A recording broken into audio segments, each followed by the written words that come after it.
Ladies and gentlemen, this message is for all black men over the age of 40. 1 in 4 black men will get prostate cancer in their lifetime. Black men are much more likely to get prostate cancer than other men, who have only a 1 in 8 chance of contracting the cancer. The information presented here is about prostate enlargement and cancer, and how to avoid it. Is prostate only relative to men? Yes, only men have a prostate and only men over 40 years old are at risk, but this healthcare information is for everyone. There is no woman who does not know a man 40 years old and above, whether that be their father, uncle, brother, son, friend, neighbor or colleague. Essentially, this information is about health and awareness. Responsible health promotion must provide at least these 3 things.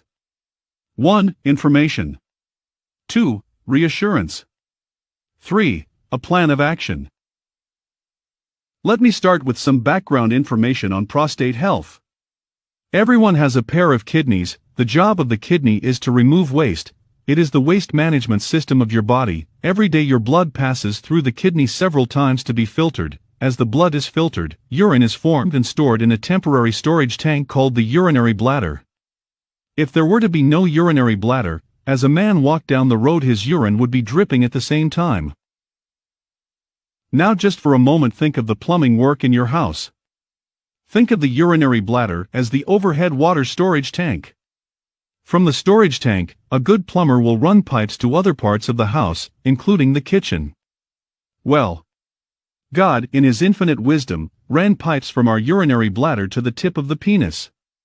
The pipe is called the urethra. Just below the bladder and surrounding the urethra is a little organ called the prostate gland. The prostate gland is the size of a walnut and weighs about 20 grams. Its job is to make the seminal fluid which is stored in the seminal vesicle. During sexual intercourse, seminal fluid comes down the urethra and mixes with the sperms produced in the testicles to form the semen. So semen technically is not sperm. It is sperm plus seminal fluid. The seminal fluid lubricates the sperm. After the age of 40, for reasons that may be hormonal, the prostate gland begins to enlarge. From 20 grams it may grow to almost 100 grams. As it enlarges, it squeezes the urethra, and the man begins to notice changes in the way he urinates. If you have a son under the age of 10, and he is a little mischievous, like us all at that age, when he comes out to urinate he can target the ceiling and the jet will hit the target. Ask his father to do the same, and he will find out that there is no way he can, because his urine stream is weak, and it cannot travel a long distance and sometimes may go straight down on his legs, so he may need to stand in an awkward position to urinate. Not many men will be worried that their urine stream cannot hit the ceiling, as toilets are on the floor and not on the ceiling. However, other symptoms may begin to show. For example, terminal dripping. The man may begin to notice that after urinating and repacking, urine still drops on his pants. This is the reason why after an older man urinates, he has to shake off the excess. A younger man simply delivers to the last drop and walks away. Just see an older man coming from the bathroom. Sometimes he may clutch the newspaper closely to hide the urine stains, particularly on plain-colored trousers. Hesitancy. At this point the man may wait longer for the urine flow to start. There are 2 valves that must open for a man to urinate, the internal and external sphincters. Both open, but because of obstructions in the urethra, they will have to wait longer for the flow to start. Then the more serious complications start. Stored urine gets infected and there may be a burning sensation when urinating. Stored urine forms crystals. Crystals come together to form stone either in the bladder or in the kidney. Stones may block the urethra. Chronic urinary retention sets in. The bladder stores more and more urine. The size of the bladder is 40 to 60 centiliters, a bottle of Coke is 50. As the bladder stores more urine it can enlarge up to around 300 centiliters. An overfilled bladder may leak, and this leads to wetting or urinary incontinence. Also, the volume may put pressure on the kidney and may lead to kidney damage. What may likely bring the man to hospital is acute urinary retention. He wakes up one day and he is not able to pass urine. Everything I have described above is associated with prostate enlargement, technically called benign prostate hyperplasia. There are other diseases of the prostate, for example. 1. Prostatitis, inflammation of the prostate. 2. Prostate cancer, cancer of the prostate. This discussion is mainly on prostate enlargement, but is also relevant to prostate cancer. Here there is bad news and good news. The bad news is that every man will have prostate enlargement if he lives long enough. The good news is that there are lifestyle changes that can help the man after the age of 40 to maintain optimum prostate health. Nutrition. Look at what you eat. 33% of all cancers, according to the US and UK National Cancer Institutions, is related to what we eat. Red meat every day triples your chances of prostate disease. Milk every day doubles your risk, not taking fruits or vegetables daily quadruples your risk. Tomatoes are very good for men. If that is the only thing your wife or partner can present in the evening, eat it with joy as it has loads of lycopene. Lycopene is the most potent natural antioxidant. Foods that are rich in zinc are also good for men. We recommend pumpkin seeds. Zinc is about the most essential element for male sexuality and fertility. Men need more zinc than women. Every time a man ejaculates, he loses 15 milligrams of zinc. Zinc is also important for alcohol metabolism. Your liver needs zinc to metabolize alcohol.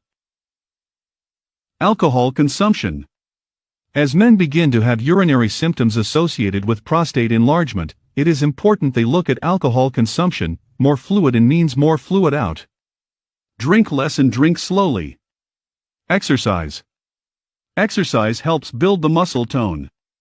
Every man should exercise. Men over the age of 40 should avoid high-impact exercise like jogging. It puts pressure on the knees. Cycling is bad news for the prostate. We recommend brisk walking. Sitting. When we sit, 2/3 of our weight rests on the pelvic bones. Men who sit longer are more prone to prostate symptoms. Do not sit for long hours. Walk around as often as you can. Sit on comfortable chairs. We recommend a divided saddle chair if you must sit for long hours. Dressing. Men should avoid tight underwear. It impacts the circulation around the groin and heats it up a bit. While the physiological temperature is 37 degrees, the groin has an optimal temperature of about 33 degrees. Pants or briefs is a no-no for men. Wear boxers. Wear breathable clothing. Smoking. Avoid smoking. It affects blood vessels and impacts circulation around the groin. Sex. Regular sex is good for the prostate. People who are celibate are more prone to prostate illness. While celibacy is a moral decision, it is not a biological adaptation, as your prostate gland is designed to empty its contents regularly. Please share this information to as much people as you can, including your friends and family members. You just may help to save someone's life and to raise the awareness around prostate health and well-being.